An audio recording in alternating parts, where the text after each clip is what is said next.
I do because I started a little bit late last time.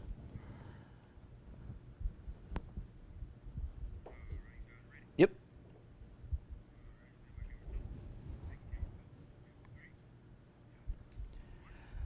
Welcome back to Overtime here on WOTM. Who could forget the great season the Alabama basketball team had over the course of the year, making it to the NCAA tournament? It fell probably a little bit short of what they thought that they would going into the year. Free throws really killed them in the NCAA tournament. However, also Gonzaga, a memorable year, an undefeated season all the way through, this close to a national championship before Baylor got the best of them.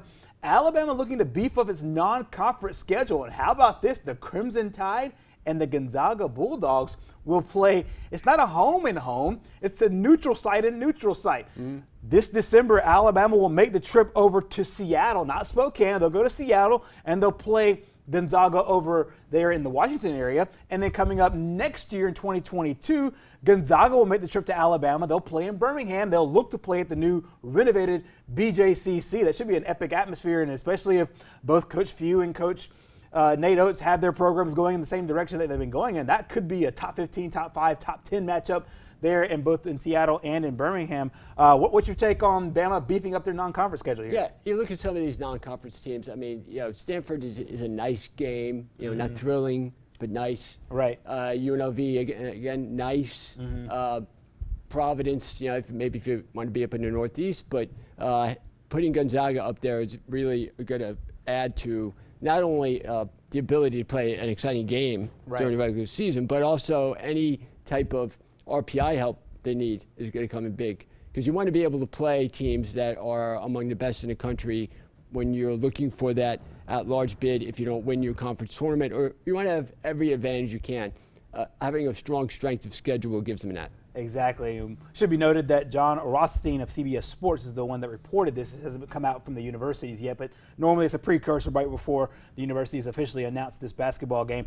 Alabama's never faced Gonzaga. There's a little distant connection, though, between both Mark Few and Alabama AD Greg Byrne. He was assistant coach where Byrne played his high school basketball. Crimson Tide also, coming off one of his better seasons, but they will lose the SEC Player of the Year in Herb Jones. They will lose John Petty. They will lose Alex Reese. It's a talented basketball team that loses a lot. However, they've been dynamite on the recruiting trail, and the transfer portal has really helped them out. I think a lot of people will maybe see Bama as in a rebuilding year because of the fact that a lot of their leaders are going off to the NBA. I think, though, that they still will have a shot to make this an interesting game. Well, I think that no one expected them to be competitive this year. Right. If you looked at their roster, you would think this team is going to finish, 6th or 7th in the SEC. Right. They wound up winning the SEC overall. They won the SEC tournament, which the last 2 games were really exciting. They had to come back and win. And I thought they should have at least made it to the Elite Eight. I didn't think that UCLA was better than them, but you learn that if you don't do the little things well, which is shoot free throws, because that was their game to win. That might sit with the coach a little bit longer because you don't get those opportunities every time in games you should win. But look, they did so much more last year than anyone thought they could have done.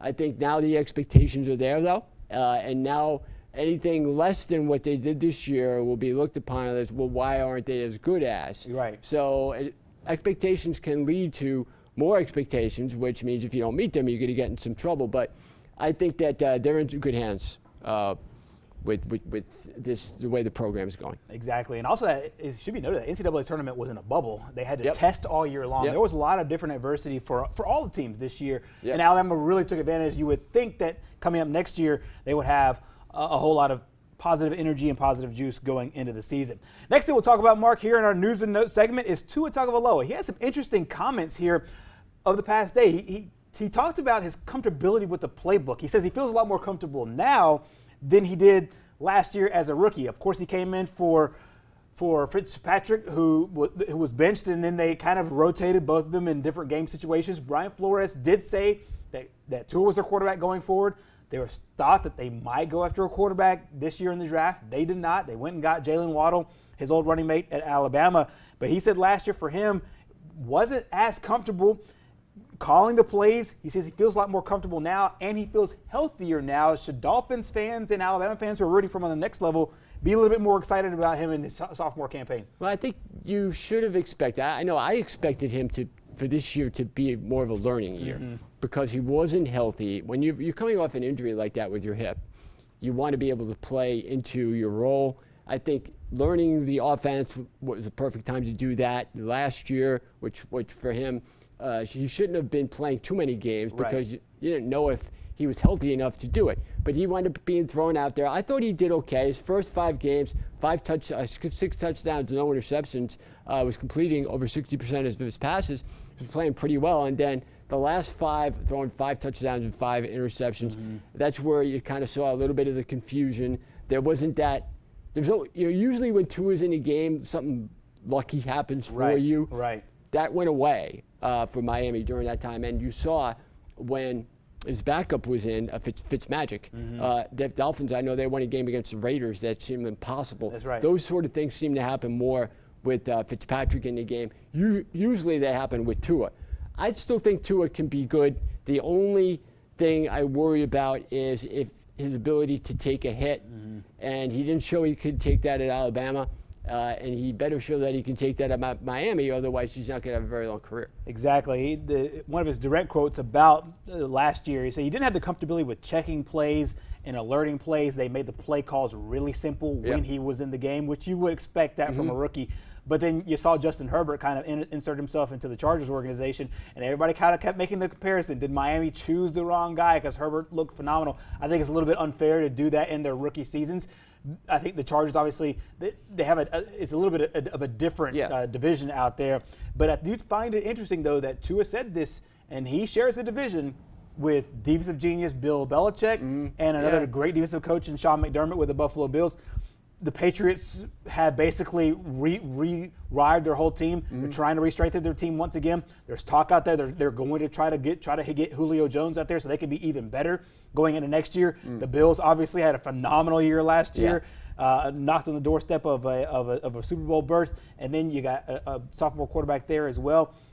I think this is a really, really tough division, and Tua's comfortability is very important because now you don't have the safety net with Fitzpatrick because he's now in Washington. Now, and welcome to the NFL. And not only that, but you have Saleh now with the Jets, who's pretty good defensive coordinator. And other than possibly seeing ghosts, which you know how that worked for Darno, welcome to the NFL. This is what it is. I mean, if you want to be a winner, if you want to play in the big time, you're going to have to make these things better. I think Tua is a smart kid. I never thought that he was a guy that didn't get the game, didn't get in the flow. But it's going to take him a little while. This isn't, like I said, the difference between makeup speed from a cornerback in the NFL and a cornerback in college is huge. Right. Takes you a little while to learn that.